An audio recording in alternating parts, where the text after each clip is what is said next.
All right.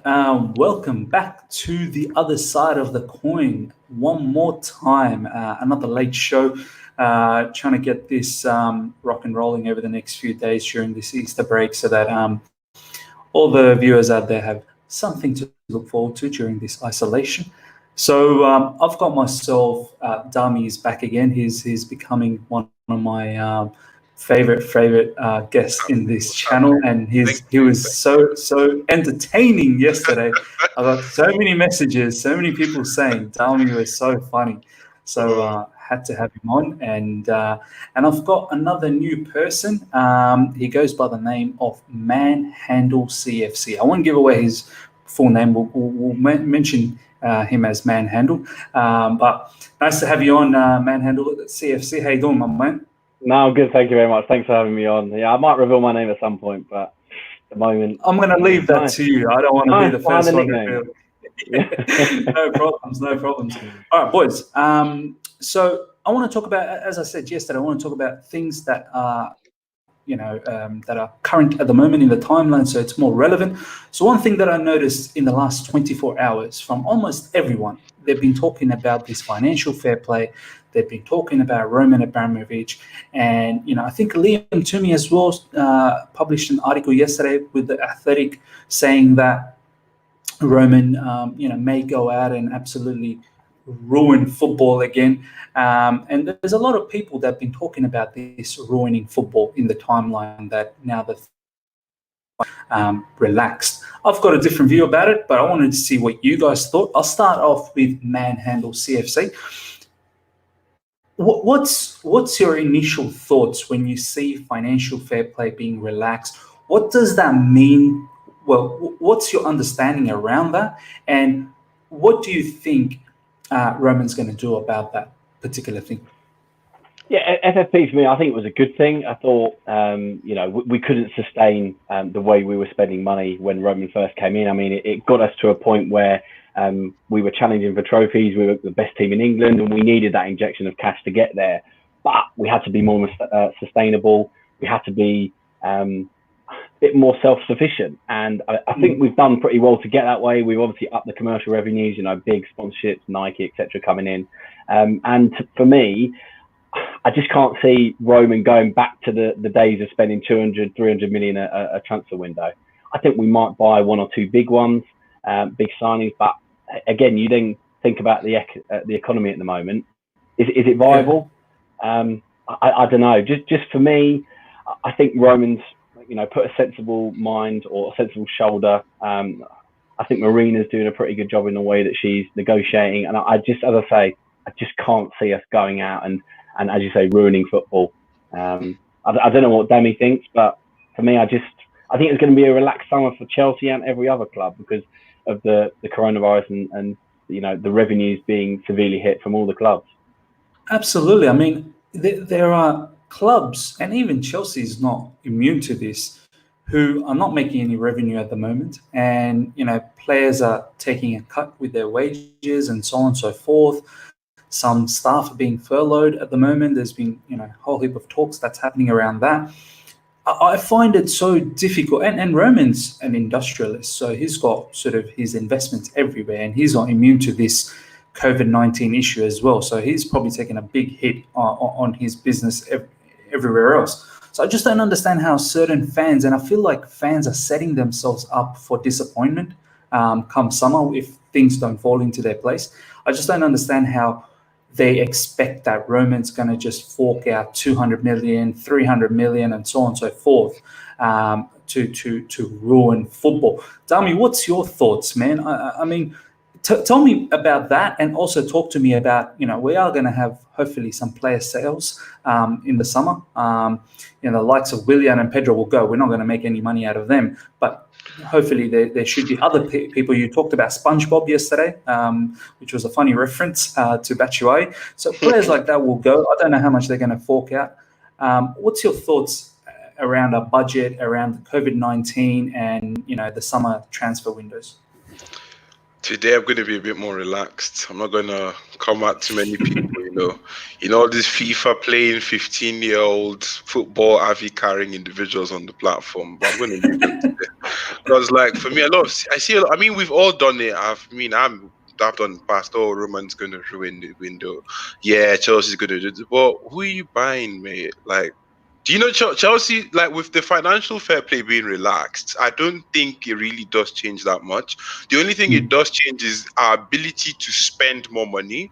I mean, obvious. That's Yeah, obvious. That's obvious. yeah, But are we going to spend more money? Like the club is trying to buy people that make sense, and we're not just trying to go. For example, Sancho at the moment, all the money that's been touted, 140 million for Sancho, and then 400,000 pounds a week for his signature. Are you joking? That's ridiculous amount of money. Do you really expect Chelsea to spend that sort of money in this period, especially during this COVID-19 thing? People just think that Roman Abramovich is going to fork out money from his bank account because look, the man has investments all over the world, like you said, and obviously he's been hit by the fact that a lot of people are slowing down. The club is paying for like hotels. The club is paying for. yeah. They're still paying wages. They're paying non-footballing staff. They're paying quite a lot of people. So the truth is, if I'm being honest, because I haven't really put too much thought into this thing, is we don't really know what's going to happen in the summer. Do you get where I'm coming from? We don't know where all this money is coming from. A lot of clubs are struggling to maintain paying salaries. Okay, a lot of clubs are struggling to pay salaries at the moment. But Chelsea is paying salaries for everyone. Chelsea is renting out hotels, everything for the NHS, buying them food, all this, all that. But as far It's as massive expenses. Massive it's expenses. So my point is like the thing is, I would have easily said if they weren't doing any of those things, I would have said nope, we're not ruining football. For the fact that they're doing that means that there is money. But my point is, coronavirus, no coronavirus, financial fair play relaxed or not, Chelsea was not going to go out and spend 250 million pounds on who? Yeah, yeah. For what? That's not Marina. I'm sorry, that's not Marina. No matter how much money Abramovich gives to Marina, she's not just going to go out and spend 80 million. She's going to penny pinch every single transaction possible. Every single transaction. And you know what? The recent rumors or the transfers that we've done, well, the one so far, Ziyech, I think for 37 million. Now we're getting rumored with Coutinho loan deal, which is about 13 million. We can already see the type of transactions that's happening. It's not even breaking world record fees or anything like that. It's very, very astute, smart sort of money movement. Do you feel, and I want to go back to Manhandle CFC here now, do you feel some fans are sort of purposely setting this up so that they can have a real go at Roman come summer if he doesn't do this and start these slogans like, oh, you know, Roman out, he's got no desire for the club, he's not backing Frank Lampard. I can just see some people building this up so they can have a real go at Roman. What's your thoughts on that? Yeah, I think also because there's not much to do during, coronavirus lockdown, etc. I think people are just getting carried away with every single rumour that comes out. I mean, we're commenting on it on Twitter and videos and things about everything because we're so starved of news. There's nothing else to talk about. But, as you say, the days of us spending, ridiculous amounts on a player are completely gone. But, going back again to the rumours, people play a lot of FIFA, a lot of Football Manager. It's very easy to sign players. They think it's so easy to have an unlimited budget. Roman's a rich man, don't get me wrong. He is obviously forking out a hell of a lot of money from his back pocket, as you say, for NHS hotels. I think he's doing what he should be doing as a person in his position because it puts the club in a good light, puts him in a good light. Obviously he's had issues with the UK government, but he's doing more than the bare minimum I'd expect him to do. But with all of that going on, as you say, very expensive players that he's playing for, you haven't got the commercial revenue coming in for the match days, the mega stores, etc. Sponsorship, I don't entirely know in terms of the hit that they're going to be getting from that. But the TV broadcasters, are they going to have to give that money back? So even if FFP is relaxed and we can spend whatever the 30, 60 million, whatever it is in terms of losses, how much would we have got in? There's only so much money that we've got in the club. And is he then going to stick a load more money in Roman Abramovich? No. So for me, it goes back to the fans being a bit unrealistic, FIFA, Football Manager, etc., and having quite a few positions in the team that we need to strengthen. I know that, but it's not going to happen in one summer with the economy the way it is, and with Roman Abramovich putting flooding his money into Chelsea again. He's kind of said those days are over. He's paid the debts off, and we go back to Marina. She's in charge. She's very sensible in what she does. That Ziyech transfer is a fantastic coup and a great example of what she can do. So other than Sancho, maybe Martinez, your big one marquee signing, I can't see anything else like that going on. And I think a lot of Chelsea fans will be disappointed. I've said it on the timeline a lot. Got to strengthen, but be realistic. So Absolutely. Dami, what I want to ask you now is, and I've seen this quite a few times from large accounts as well, which I find so disappointing. And I know it's a bit of a stupid thing to say that large accounts should be smart. CFC mod. Oh my God, love you. Now, I mean, I know it shouldn't be a direct correlation that you're a large account and that means you're smart. Not necessarily. You could be a small account and you can be absolutely a genius as well. Yeah. So what I've seen in recently, Dami, and I want to ask you this is, I see a lot of people tweet, okay, we've got the Morata money, we've got the Hazard money, we're gonna sell X, Y, and Z, and there's your 500 million budget there, right there, and you can go and ball out. I feel like some people don't understand the basics of accounting. You know, it's not just selling players. There's expenses, as you were talking about, Dami. There's wages. There's running the stadium. There's a cost in running the stadium. The stadium just doesn't earn revenue. There's a cost in running the stadium as well. There's cost in making these merchandise. There's cost in paying all the staff and a whole heap of other things that people are not understanding.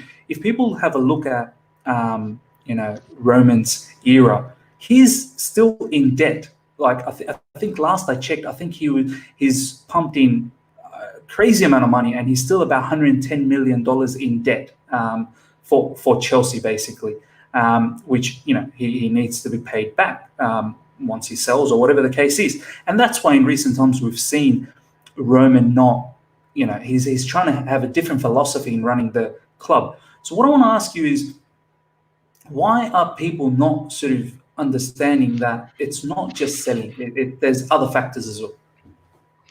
People are informed. It's as simple as that. People are not informed. I'm not going to come here and act like one top-class accountant or economics. I mean, I did economics. I got an A. Yeah. I mean, that's all well and good. But not everybody knows about basic accounting, like you said.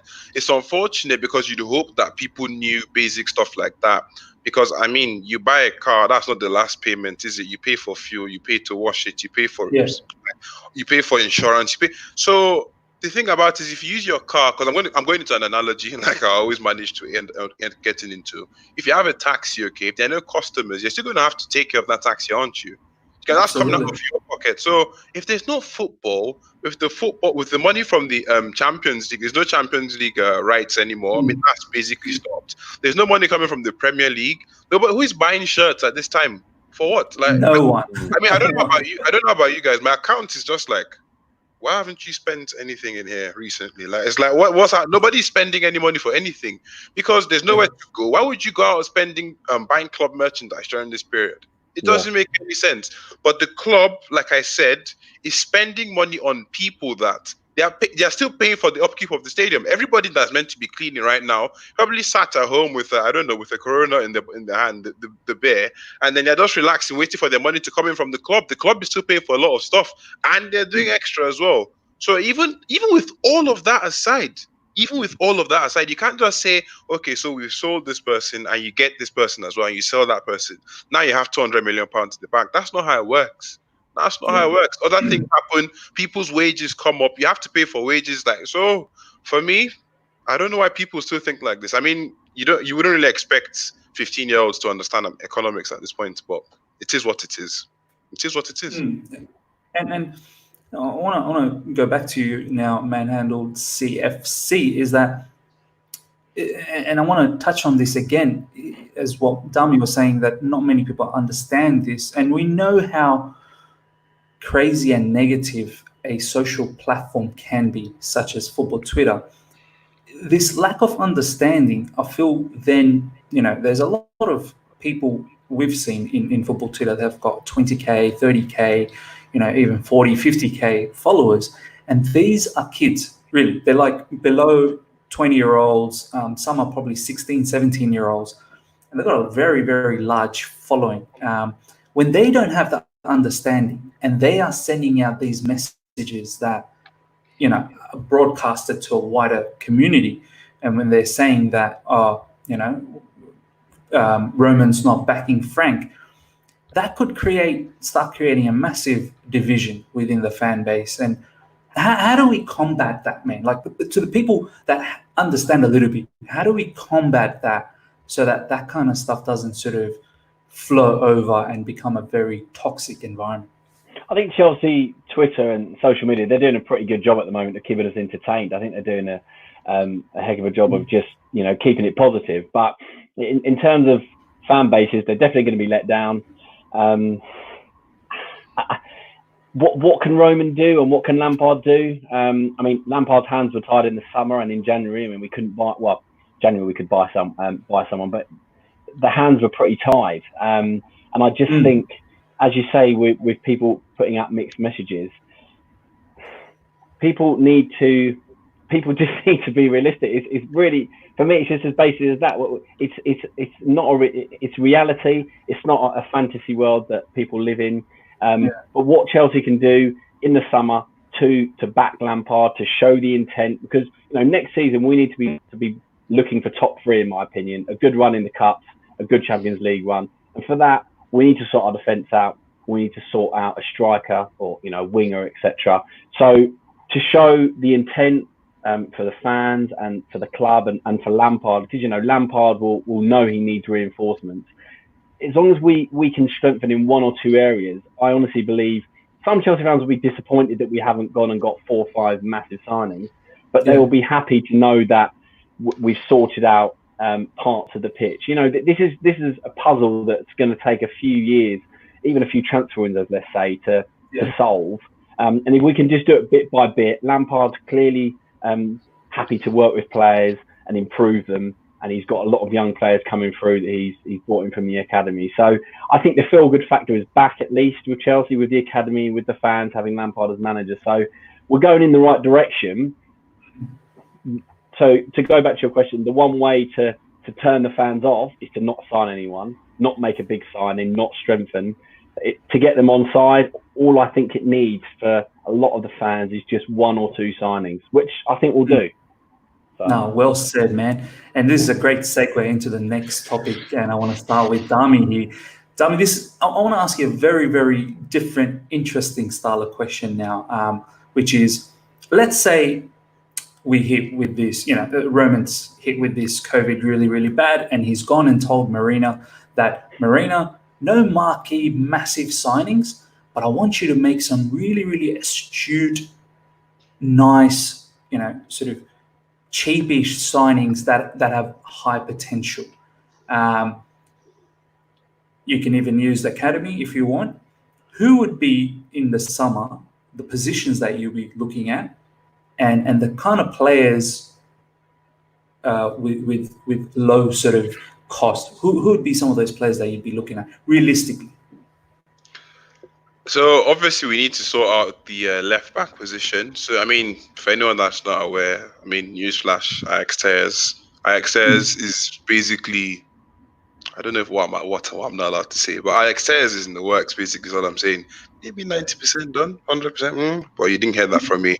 Ajax Telles, we need to sort out the left back position. In terms of, oh no, I'm not claiming. I'm not certain people. But in terms of signings that would be extremely cheap, this Coutinho deal at the moment, £30 million and the loan is not bad. Honestly, when I was fighting people on the timeline, I was fighting for the fact that they wanted to spend £60 million on a 28, 27, 29-year-old. That's not going to because that Coutinho, he's still not needed. Us signing him does not mean he's needed at the club. It's just much, much better than spending £60 million, if that makes any sense. If you're going to get it for 30 million and on loan, yeah, go ahead. If you're coming from that, that's more like go ahead. That's the kind of go ahead. See, 60 million for Coutinho is the kind of go ahead you would have had in 2005/2006 when Abramovich was at his peak, when Chelsea was at the peak of its spending. That's the kind of go ahead. That's what £60 million go ahead means back in the day. But right now with this current economy, that doesn't fly. But if you want someone that has high potential, low risk, and low cost. Come on, you can't look any further than Jeremy Boga, can you? The man has everything. He's the top pick. That's he's a literally top the pick. top pick. I've been abused and slandered and told, oh my God, you don't have ambition. Screw you. Delete your account. Yada yada yada. I've heard it from everybody. I've heard it from even some. I'm not gonna. I don't like dragging people, but I've heard it from all sorts of different accounts. I remember. Do it. Name drop. I'm not. Let's not. I have too many fights on the timeline on a daily basis, so let's not even go there. Well, like, yeah, man. Honestly, Jeremy Boga, he's one of those things that you could probably end up signing.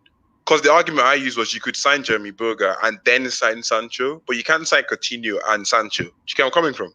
Yeah. That's so. Jeremy Boga is cheap, and if he doesn't pan out, which I think he would, it would have made a difference because it's £30 million, and he's young. So that's what it is. And as for one position, I really want us to fix up is the centre back position. I really don't know where we're going to get a centre-back replacement from because the caliber of centre-back that we actually require at this club is not Gabriel. I don't know where that name came from. I don't know why we have even linked him in the first place. I don't know if people are upset. Like this youth, I love the youth players, but like, come on, we can only have so many. You get coming from? They're all within the same age bracket. It doesn't make any sense. And lastly, we need a striker competition. We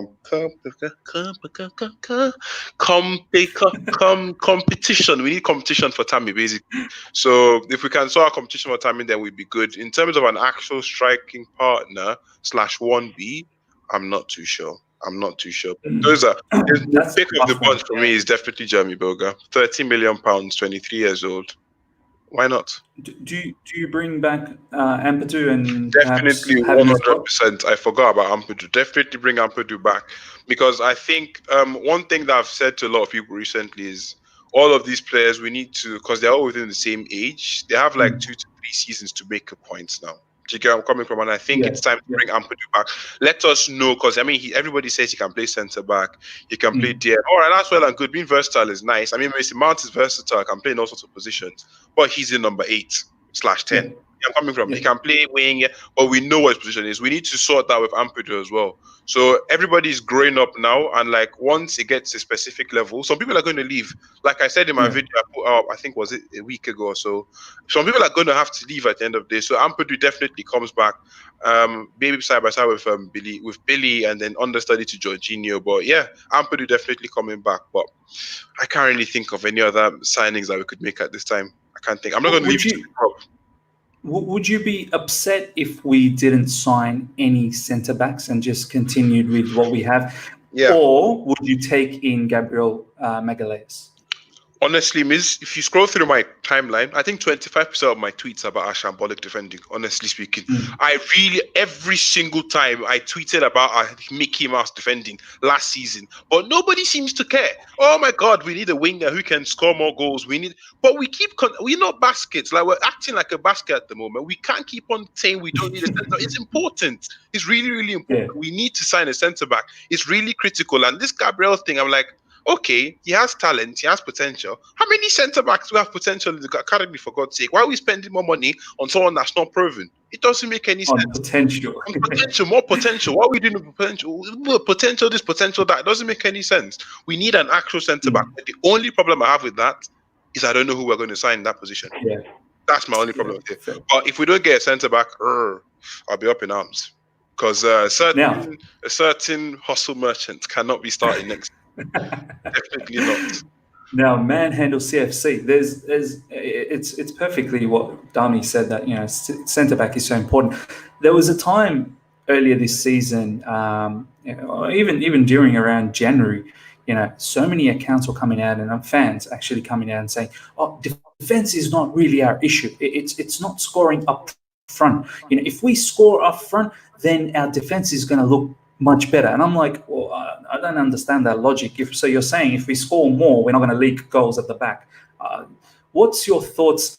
The same thing as I asked Dami as well, around some cheap, realistic targets, and how important is centre back or the defensive line for you as opposed to forward line? Well, I'm going to say to Dami right now, I care. I've always cared. Our defence is not good enough, and it's nice to be with some people that agree with me, because I've said on several tweets, and I've kind of been bashed as well, my priority is left back, centre-back, and then your strikers and your wingers. Don't get me wrong, we need an understudy, we need competition up front for Tammy. But when you watch a Chelsea game, how many times do you go, oh, what was that? And it's not relating to the chances we miss or the goals we don't score. It's the silly goals we can see, set pieces, corners, balls that you just think, why are they not being dealt with? And that is the left-back and centre-back issue. So for me, got to strengthen the defence. If we stop leaking goals, it's a lot simpler to win games or get points out of games. You know, we've got a lot of young players in attack. We're probably going to be signing, hopefully, Boga, as Dami says. You know, maybe another winger. We've got Ziyech coming in. We are going to solve that shooting issue, the chance conversion issue. Lampard's going to be working on that. I'm sorry for cutting, but look, that's why. See, I love analogies because they make things. See, for people who don't think on the timeline, I was going to say something much more offensive, but people that don't think on the timeline, let's bring it down. Let's bring it down the field level so you understand where we're coming from. If you have a car and one of your tires are flat, do you go ahead and paint the car before you get a new tire? No, you don't. No, you don't. What's the need? So I love it, man. I love it. You need to fix your back line. The striking, and like obviously we need a striker. It's obvious. We need someone we need a good. I mean, we've signed Ziyech now. I think we could sort of wing the season with the fronts, except bar the striking position. We can wing the season, but with this, and I'm not watching Rudiger again. I'm sorry, and I'm not. See, I love Emerson. I really do love Emerson, but his time is up. Because I used to watch the Serie A, and man was top class left back. But then really, I never used to watch him much. Was he really that good? He was really, really good. I'm so whenever people always write him off, I feel a bit I wish I could show. I mean, obviously it's all about what you do on the pitch, isn't it? And remember how he was at the start of the season, 2019, 2020. He was a lot better than that in Italy. He was better than that in Italy. That's how good he was. Literally, that's how good he was. But obviously, injuries and what have you, and behavioral issues. But what am I trying to get at? Oh, I've cut you off, manhandled. I'm so sorry. But what I'm just trying What I'm just trying to say is that the defense is critical. It is critical. We don't need clowns because look at that sense. So you want Tomori and Zuma, Reece James, okay, and maybe let's say Ian Martin. There's no experience in that back line. There's no Reece James is meant to start, that's confirmed. And one of the youth defenders is going to start as well. That means we need an experienced centre back and an experienced left back. And that experienced centre back better not be Rudiger. It better not be Rudiger. I have nothing against the man, but oh dear Lord, if I say certain things, I think my account on Twitter will get suspended from this YouTube video. But yeah, you said enough yesterday about Rudiger. Oh my God. Look, I hate bashing Chelsea players as well, and I don't do it very often. I mean, Williams frustrated me because of his consistency levels, and Rudiger frustrates me just because he looks great aesthetically, you know, what he's doing, talking and shouting, but that's not enough. But I'm going to throw another analogy to you, Dami. If you've got a bucket of water, you've got holes in the bottom, you've got a load of water in there, do you turn the tap on more, try and get more water in the bucket, or do you try and, you know, stop the holes coming and the water dripping out of the holes? No, I think I might have to tweet that. I'm going to steal that from you. You have to patch the holes. You've got to patch the hole. You've got to make sure that you stop leaking. And if we draw games 0-0, don't get me wrong, I'm going to be disappointed. But instead of seeing the defensive shit show that we've seen, which we have at times. I mean, for me, when I was younger, I used to love the Mourinho days of grinding 1-0s out. I love the flair football, but I love the fact that we could keep a clean sheet and we could defend properly. Because at the end of the day, football's about winning. The flair and the entertainment is a secondary thing when you're a club like Chelsea. We need to play well. I love us when we're entertaining, don't get me wrong, but I also want to win. I don't want to draw 4-4 every game or be amazing but lose and draw. So we've got to have a balance, and we want to be an attacking team, but stop conceding goals. And Rudiger's part of the problem. I'm not saying he's all of the problem, because we need to sort out the left back. But again, another reason, we did not have a stable centre-back partnership. We had Zoom and Tomori, which we all enjoyed, thought was really good. It got ruined when Rudiger came back. Kepa, the lack of confidence that he had, and Lampard then dropped him for a while. Caballero is not good enough to be a number one. He proved his point. Kepa then came back with a couple of great performances. That triple save against Liverpool was kind of the icing on the cake. But we need to have a solid back line. We need more experience. And as Danny said, if you've got, Reece James and Tomori, Christensen, Zuma, you've got to have more than 50% of that back line to be experienced. Kepa's semi-experienced. So you've got to have a left back and a centre back that can organise. That's why Azpilicueta, not the best left back, not left-footed, not going to offer you much up the pitch, but at least he was leading. He could organise to a decent extent. I know, obviously, his quality is slowly diminishing with his age. Fully, I love him and respect him, but he's not your answer. So yeah, we need to left back. We need a centre back. For me, if we did that in the transfer window and nothing else, I'd be a little bit disappointed, but I would be happy. As this is me signing Olivier Giroud on another 1-year deal to know that we have another striker. So if we didn't do anything else, left back and centre back, I'd be happy because we've got defensive issues, attacking issues. I think the attacking issues will solve themselves. It's a defence that I really do feel that we need to strengthen and we need to sort out if we're going to challenge next season for top 3 or more. Yeah, and that's happiness up here as well. That's happy, because think about if you say we sign a new striker and a new wing, everyone is like, hey, oh my days, I didn't score many goals, haha. But then when we start chipping goals, people are going to be on the timeline like, oh my God, Frank Lampard has no tactical knowledge. He does not know how to defend. His pressing is mindless. Yeah, it can be at times, but it doesn't help if you have buckets at the back. You got baskets. I'm sorry, Chiga, I'm coming from. So. Yeah, man. Honestly, left back, centre back. You made a valid point there. Because as far as I'm concerned, we have enough. The midfield is fine. People, I mean, Jorginho. I'm not even going to get into Jorginho slander on this episode. People bashing my child, but it's all well and good. I feel like the midfield we can manage it for next season. And then the striking. I mean, only thing I'll change up front at the moment is to add another striker. But that's pretty much it. I want to now finish this off with a interesting last sort of question for both of you guys. And I'll start off with Manhandle CFC. If I was, say you're Frank, okay, and I'm Roman, all right, and I'm saying to you, Frank, I'm hit badly this financial year. I don't have the money to back you as much as you probably expected when you joined this club to be the manager, and you can understand with all the COVID-19 issues.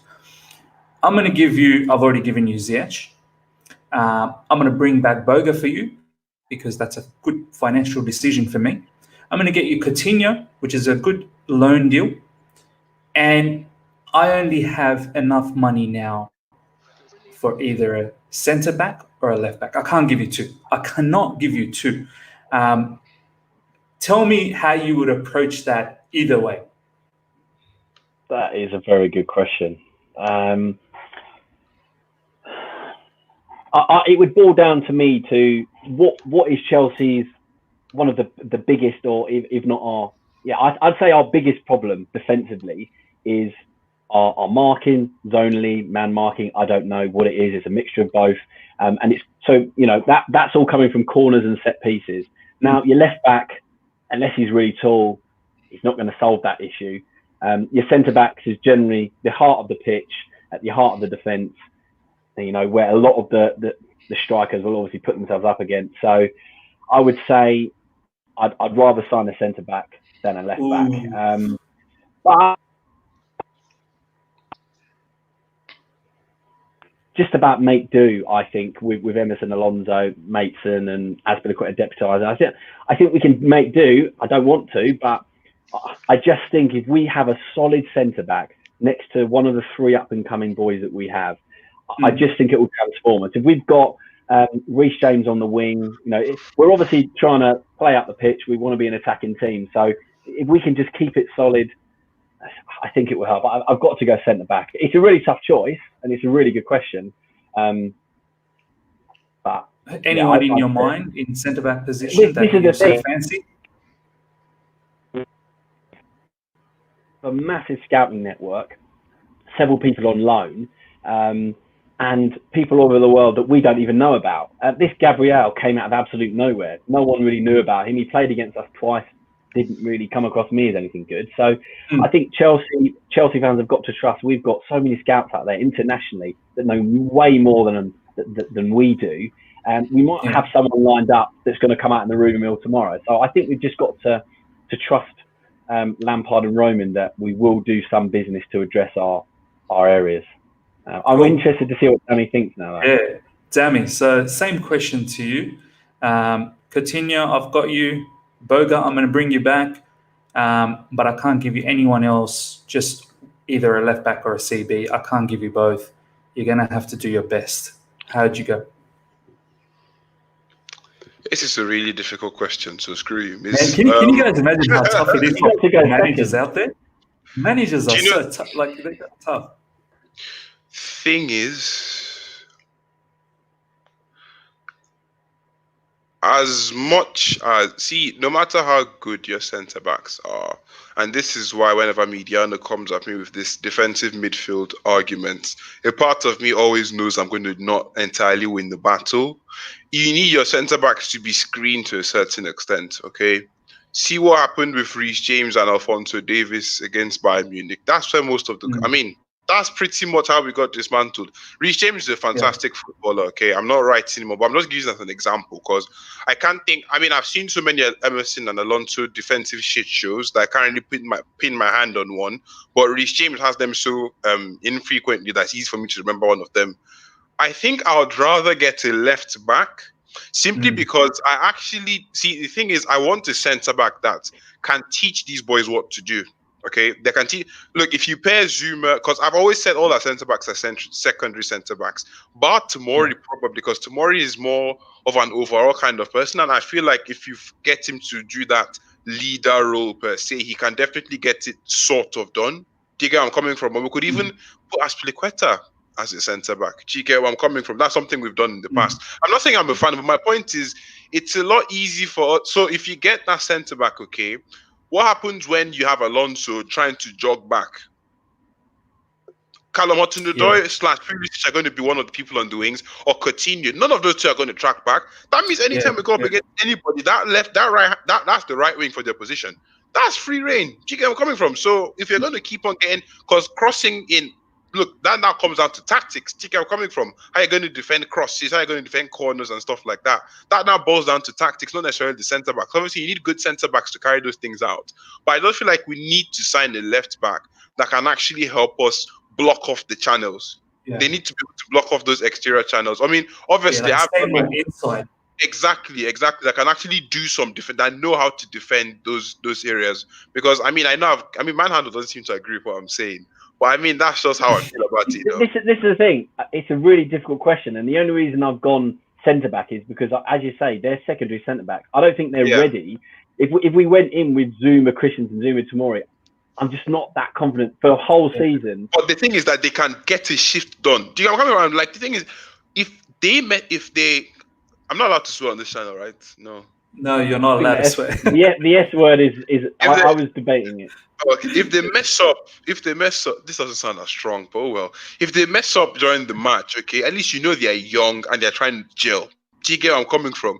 But when you have Rudiger up on the actual thing, it doesn't make any sense. Do you get where I'm coming from? So for me, okay, that's why I feel like we need to be able to get a left back, because I'm not trying to see Emerson and Alonso again. No. I'm not trying to see that again. I'd rather Aspilicueta play this role where he can be a left back or a centre back or a right back, instead of actually having to see Alonso and Emerson next season. Because the number of times, because if you haven't noticed, whenever, was it Pulisic that played on the left-hand side, he was so isolated. The same problem that Hazard had. I'm not trying to have those sort of issues with our younger wingers, okay? Because we want them to be as dynamic and free-flowing as possible. And they need to be able to know that, okay, if I can't actually make it back, I have a left back there that can actually cover me.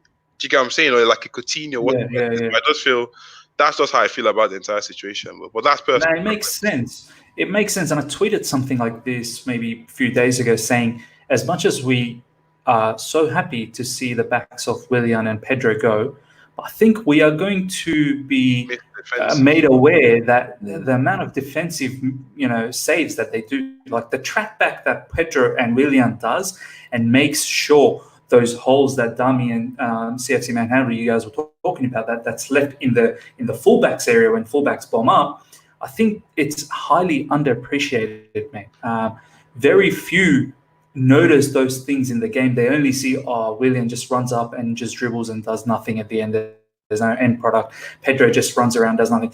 Have a look at the last two matches specifically, Liverpool and Everton. Have a look at Pedro and how he tracks back and helps out in the fullbacks area. Looking after Azpilicueta, and also Willian whenever he was on, looking after Alonso's area and making sure he wasn't getting exposed. So I think it's very important that whatever we, let's say the question that I've laid out to you guys, that even if we don't get a CB, for me personally, I think it's very important to get fullbacks. We've already got Reece James, someone like Alex Telles, who has the IQ to, okay, if I'm going to bomb up, I need to then have the ideology to come back, or have the voice to the wingers to say, stay in my inside lanes to protect me. And that's why I would go with a fullback as opposed to, I completely understand what you're saying, Manhandle, like in terms of CB. Can you imagine a whole season with Zuma, Christiansen, Tomori? It's not really, really convincing. But as Dami was saying, I think they could probably do the job. They do. And I think we would give them allowances for that, for being young and still relatively inexperienced. But yeah, I completely see the point, and that's why it's really difficult to go first, because I'm mulling it over. Because I've always said my hit list on Twitter several times, left back then centre back. So I'm kind of gone against it. It's only because you've given me one option, and I just think if you play, whatever midfield we're going to play next season, Gilmore, Jorginho, Kante, Kovacic, blah blah blah. They're smart enough to cover the left and right back areas. So if you've got only Alonso, Emerson, going forward, what Gilmore did really well in both the Everton and the Liverpool game is that's a very good point to Alonso. So that was in my mind when I said centre back, because he's clever enough. And as you say, Kovacic, in my opinion, Kovacic and Gilmore would be ideal to have a bombing. Left and right back that bomb forward, because they know when to step over, when to cover. And if you've got, again, an ideal world, another centre back that covers as well, because positionally, that's my biggest bugbear with Rudiger, is positional. And in the Everton game, because when you watch a game live, it's a lot different to watching it on the telly. And I could see perfect view that Dominic Calvert-Lewin chance where Rudiger and Zuma both made a mistake. Luckily, he didn't score. We're 2-0 up.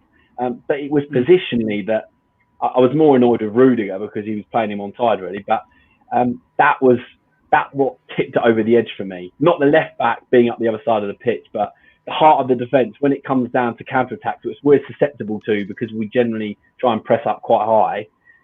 I just want to try and score that area. It's honestly, that's the best question I've been asked for a long time. So I think ideally we thought both. I think you bring up a very, very good point in terms of, and I want to ask Dami before we close this episode off, is that this is one reason, and I know you're a big advocate of Jorginho, and I don't like to pull this player down. I just personally think we may not have the necessity to have him on next season. That's my view. I'm not slandering the player. I think the player is fantastic, but I feel what CFC Manhandle just said, that in regards to Billy Gilmore, who can cover those areas when fullbacks bomb up. We've seen it with Mane, how he tracked back Mane against Liverpool. He's just got that little bit of that ability, that defensive ability, that sort of wedges him just in front of Jorginho. What's your sort of final thoughts on that, Dami? See, the thing with Jorginho is I've always had my hands tied behind my back when it comes to defending, okay? Somebody put out some advanced metrics on the timeline today, and it showed that Jorginho's defensive stats are actually really good. And I tagged Mediano immediately after I saw that. But one thing I want everybody to remember, and this is why, Mason Mount's one of my favorite players, and I'm not saying I'm glad this season went. What I'm about to say, I'm not saying I'm glad, but it's a nice way to explain to people that as much as Gilmore is talented and he can do the tracking back, look at Mason Mount from beginning to end. Gilmore is not. No matter how good if he can manage to pull off those kind of performances consistently from beginning to end of next season, I'll pack Jorginho's bags myself, honestly speaking. But I know it's not possible. I don't think it is possible for a player of his size and his age to be able to do that kind of work consistently. Not to When he sustain For a whole season. Yeah. for a whole season. And when you mentioned Kovacic as well, Kovacic knows how to cover those areas. But the problem is, once you see, all it takes is getting caught out once. And I'm not going to trust Kovacic for 90 minutes, not get caught out at least once or twice. Hence why I'm saying the left back / right back thing. There was this goal that I can't remember, somebody was analyzing on Twitter, but then Kovacic was meant to cover the space, but he left this massive gap. I swear you could fit an Airbus in between that space, actually. Kovacic left that much space. Kovacic that we all know and love. I wrote an article on Kovacic because I know he was an MVP for the season. But what am I trying to get at? If you're going to pair Kovacic and Gilmore for next season, and you're not going to get a left back to back it, I'm still going to be very, very scared. You get where I'm coming from?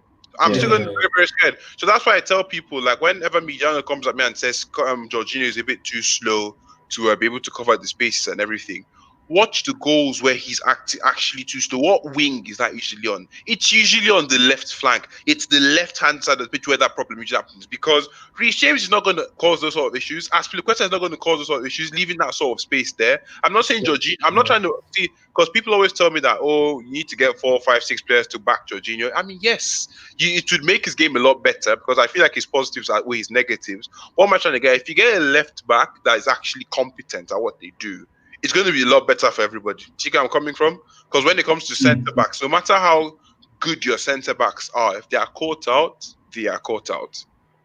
That's how it is for me. No, makes sense, man. Well, some really, really fantastic points from both of you guys. Once again, massive, massive thank you for coming on board. Just to summarize, so what we've sort of basically laid out that, financial fair play, although it's relaxed, but I think the expectation shouldn't be that we are going to ball out and we're going to ruin football, as so many people have been saying. We need to be a little bit more realistic about the situation. And the other point is with the transfers, with all the rumors, guys, everyone's just having a bit of fun, but realistically, I think Chelsea is going to look at options that are a little bit cheaper, but have the biggest bang for buck, I suppose. And we may look into some more academy players in the likes of Ampadu or, the current, the mob that we have, to give them a little bit more exposure, and hopefully that should see us off a little bit better next season. So thank you so much, guys, for joining us today. And we shall be back again sometime tomorrow with other topics that's running wild in Chelsea Football Twitter. So everyone, have a good night. See ya. Thank you. Good night.